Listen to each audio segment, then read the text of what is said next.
गोलू अभी केवल 5 साल का था जब उसकी मां का देहांत हो गया था। मां के जाने के बाद उसके पिता सोहन बहुत अकेला पड़ गया था। उसने सोचा क्यों ना हम शादी कर ले, जिससे गोलू को मां का प्यार मिल सके और घर की भी देखभाल हो जाएगी, क्योंकि गोलू बहुत अकेला हो गया है। कुछ महीनों बाद उन्होंने दूसरी शादी कर ली। उनकी नई पत्नी सरिता देखने में तो बहुत अच्छी थी, मगर अंदर से बहुत ही दुष्ट स्वभाव की थी। गोलू को मां की ममता की जरूरत थी।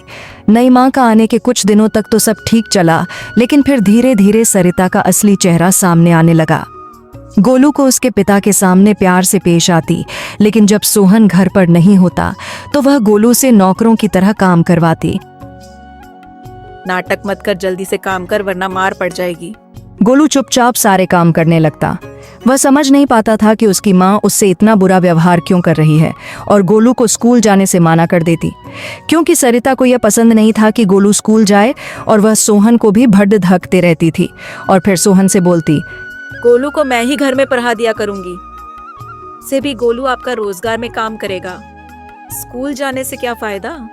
सोहन काम में इतने व्यस्त रहता था कि उसने इस बात पर ज्यादा ध्यान नहीं दिया और इस तरह गोलू की पढ़ाई छूट गई। अब गोलू का पूरा दिन घर के कामों में बीतता।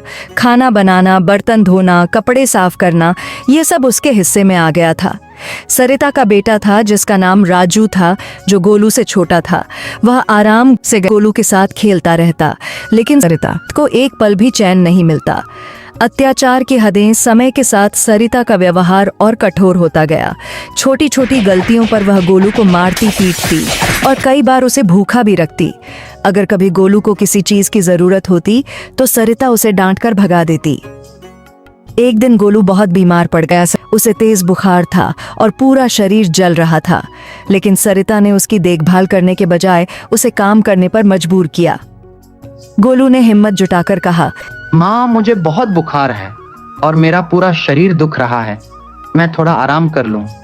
नाटक मत कर, जल्दी से काम कर वरना मार पड़ जाएगी। सरिता चिल्लाई। गोलू रोते रोते उठा और लड़खड़ाते हुए काम करने लगा। एक दिन पिता की आंखें खुली। सोहन को जब भी सरिता से गोलू के बारे में पूछता तो वह कहती, अरे मैं तो इसे अपना बेटा की तरह मानती हूँ। सोहन भी यही मानकर निश्चिंत रहता था, लेकिन एक दिन सच उनके सामने आ गया। गोलू बहुत कमजोर हो गया था और उसका चेहरा मुरझा गया था। एक दिन जब सोहन अचानक घर जल्दी लौटा तो उसने देखा कि सरिता गोलू को डांट रही थी और सरिता का बेटा राजू आराम से बैठा खा रहा था।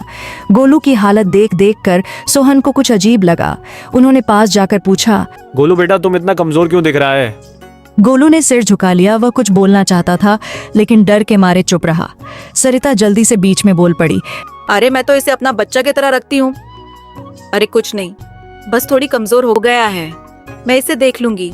सोहन को यकीन नहीं हुआ। उन्होंने घर की नौकरानी से पूछताछ की तो सच सामने आ गया।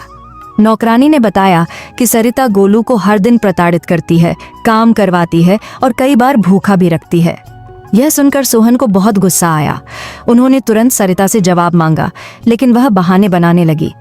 सोहन ने गुस्से से कहा, मैंने तुम पर भरोसा किया था, लेकिन तुमने मेरा बच्चा के साथ इतना बुरा व्यवहार किया। अब तुम्हारा इस घर में कोई स्थान नहीं है। सोहन ने सरिता को घर से निकाल दिया और अपना बेटा को गले से लगा। नया सवेरा सरिता के जाने के बाद गोलू की जिंदगी बदलने लगी। सोहन ने उसे दोबारा स्कूल भेजा, उसकी अच्छी देखभाल की और मां के प्यार की कमी को पूरा करने की कोशिश की। धीरे धीरे गोलू का खोया हुआ आत्मविश्वास वापस आया और वह फिर से मुस्कुराने लगा।